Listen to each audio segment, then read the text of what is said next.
Welcome to the Musar Torah podcast for Parshas Teitzei. Join us as we explore the weekly Parsha, uncovering valuable insights and striving to become the best versions of ourselves through Musar teachings. Parshas Teitzei opens its long list of mitzvos with one that feels almost mundane compared to everything around it. You should not see your brother's ox or sheep wandering astray and hide yourself from them. You must surely return them to your brother. And if your brother is not near you, or if you do not know him, you shall bring it into your house, and it shall remain with you until your brother seeks it, and you shall return it to him. That's Varim Perek Chaf Beis Pasuk Aleph and Beis. On the surface, this is simply the mitzvah of hashavas aveidah, returning a lost object. A person finds a wandering animal, and instead of looking away and pretending not to notice, they take responsibility for it until it can be reunited with its owner. Straightforward enough. Rav Shalom Rosner Shlita in his Sefer Shalom Rav quotes a fascinating Ohr HaChaim that reveals an entire hidden layer underneath these two psukim. The Ohr HaChaim explains, this mitzvah is not only about caring for lost property, it is also, on a deeper level, about caring for lost souls. The word shor, ox, alludes to Am Yisrael. The word achicha, your brother, alludes to Hashem. Read this way, the pasuk is no longer only teaching us what to do when we stumble across someone else's wandering animal. It is teaching us what to do when we encounter a fellow Jew who has wandered away from a life of Torah and mitzvos. A person cannot simply notice someone who has strayed and look the other way. The Torah's language is precise. V'hisalamta, to hide yourself, to pretend not to see. We are told not to do that. Instead, we are meant to reach out and help that person find their way back, the same way we would insist on returning a lost animal to its rightful place. This is a responsibility we cannot excuse ourselves from, even when it would be far more comfortable for us to look away. Many of us know someone, a relative, a coworker, a childhood friend, who never received a proper Jewish education, or who once had one and since has drifted away from it. The instinct is to often assume this isn't our concern, that someone else is better positioned to help. The Ohr HaChaim's reading of this pasuk pushes back against that instinct directly. The pasuk continues that when the owner cannot be found nearby, the finder brings the lost item into their house. On the surface level, this means the finder's own home, where the item is safeguarded until it can be returned. On the deeper level the Ohr HaChaim is describing, your house takes on a richer meaning. The house of Hashem, a beis medrash or shul,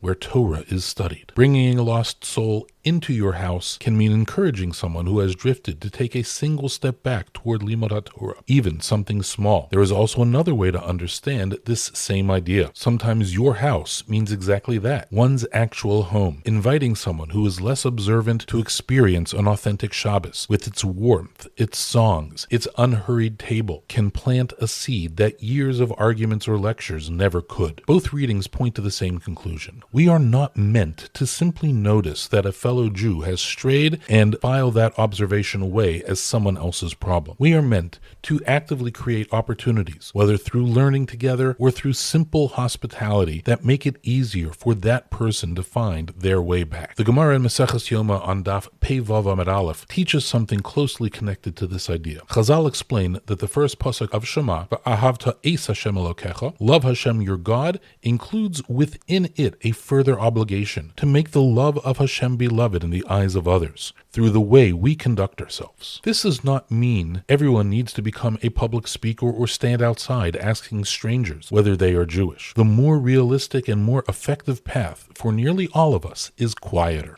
We can take the people we already know, family, neighbors, colleagues, who are less connected to a Torah life, and have a gentle influence on them simply through our own actions. Living the way Hashem wants us to live, following the Torah, treating every person we meet with genuine respect and decency. That speaks louder than any speech ever could. This week, let's all try to think of one person in our lives who could use a bit of hashavas aveidah in this deeper sense. Someone who has drifted, even slightly, from a connection to Torah and mitzvos. Let's not look for a dramatic gesture. Let's simply look for a small, warm opening, an invitation to a Shabbos meal, a kind word, a moment of genuine interest in how they are doing. Let's remember that we do not need to solve the entire distance in one conversation. We only need to stop hiding ourselves the way the Torah tells us not to, and take the first small step toward bringing someone back home. The Torah could have taught the mitzvah of returning a lost ox in a single sentence. Instead, it gives us 2 full psukim rich with detail about noticing, about not looking away, about patiently keeping watch until the rightful owner can be found. Perhaps